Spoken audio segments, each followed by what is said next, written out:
Diwali is right around the corner, and in the series of sweets and savories for Diwali, this is yet another recipe from the north of India. It's called Mathri.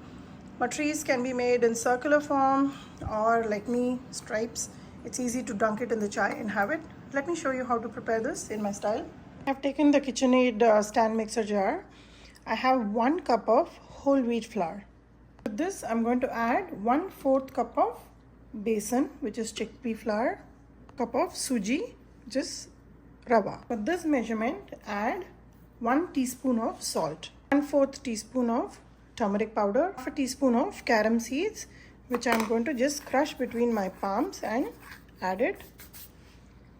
Half a teaspoon of black pepper powder. Mix all this well so that the flavorings, the spice, everything blends well with the flour, and all the 3 different flour will also mix well. This really works. Always try to use a whisk. It just aerates it also and mixes it very well. To make the matri very crisp, I'm adding 2 teaspoons of ghee. You can add melted butter, you can add margarine, you can add any kind of shortening, whichever you have in hand. Now mix this really well. Use a whisk. This makes the process really easy. So just like so, it'll aerate and it'll mix the fat well with the flour.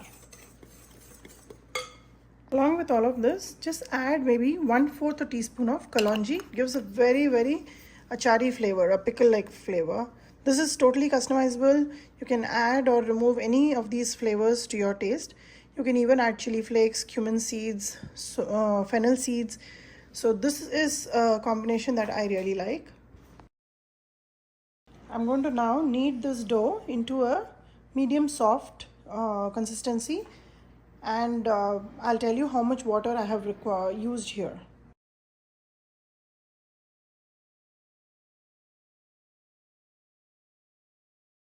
The dough is ready, and if you notice, it is not a very soft dough.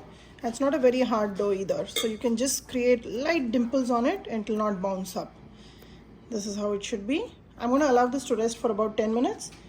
While the dough is resting, in a small bowl, just take about 2 to 3 tablespoons of whole wheat flour. And to this, I'm going to add about 3 tablespoons full of ghee.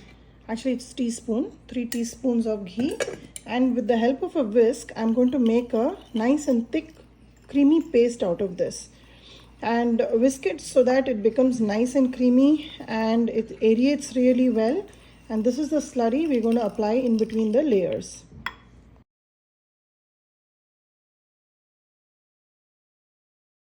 I was whisking this flour and ghee mix, and you can see how nice and light it has become, and the color has also become lighter. Now this is the slurry we want to keep aside, and let's check on our dough. In my stand mixer jar, I'm attaching the pasta rolling accessory, and this will make the matri making very easy. I'm going to pass one piece of dough at a time, roll it out, apply the slurry, sprinkle a little bit of flour, fold it, again pass it through till the number of layers I want. The dough was resting for about 10 minutes now. Now I'm going to make a couple of divisions in this dough ball and make about 4 pieces. So that way it will be easy for me to work with it. So just make them into oval shape dough ball, so it's easy to pass it through the machine. Although if you don't have this accessory, you can always go ahead and roll it out with the rolling pin, and it'll still give you the same effect. It's just this makes the process a little bit more faster. Dust the dough ball with some flour so it doesn't stick to each other, like so, and we can start with one. Dust the dough ball with some flour. Make sure it's well dusted.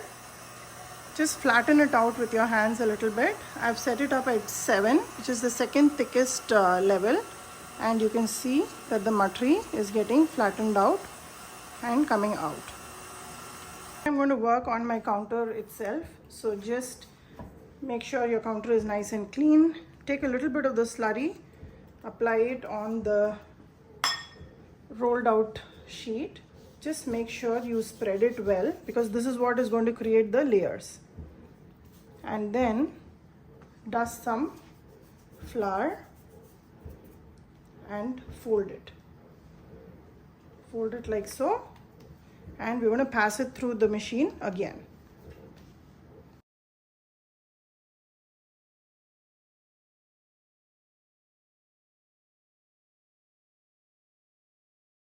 Now I applied the slurry, did the flour dusting, and I've passed it for at least 3 to 4 times through the machine.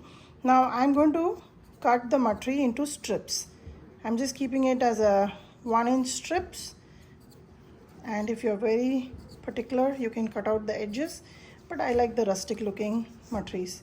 So just like so, and after I cut it, I'm going to keep it in a plate, and once I'm done, I'll fry them all together.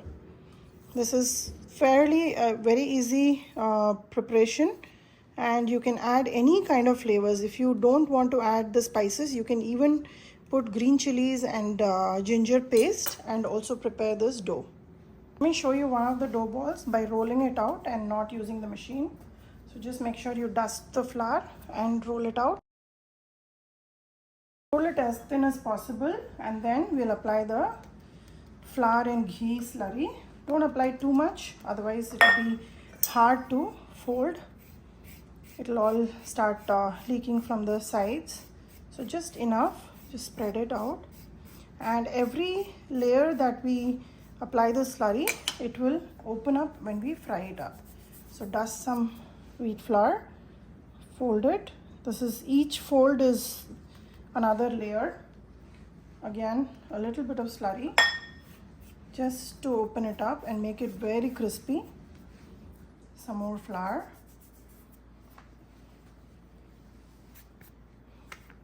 Fold it again, and one more time, and I'm going to try to roll it out in a square.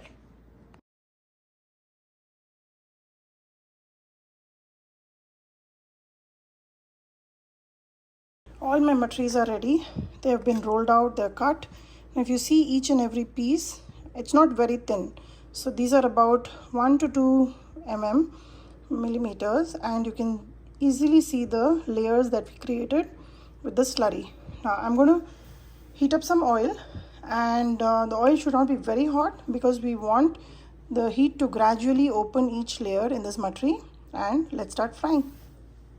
The other way to do the traditional matri is to apply the slurry, roll the dough, cut it into disc, and then just press it in between your palm. Those will be even more thick, but they take longer to fry. So I like this method, and the stripes, these rectangular pieces are easy to store as well. I have the oil heating up. I have the colander here ready to catch the extra oil when we remove the matri. Let's start frying. Take the temperature of oil, just put a small piece, and it will slowly start bubbling up, and it will come up to the surface. That's the heat in which we're going to fry the matris.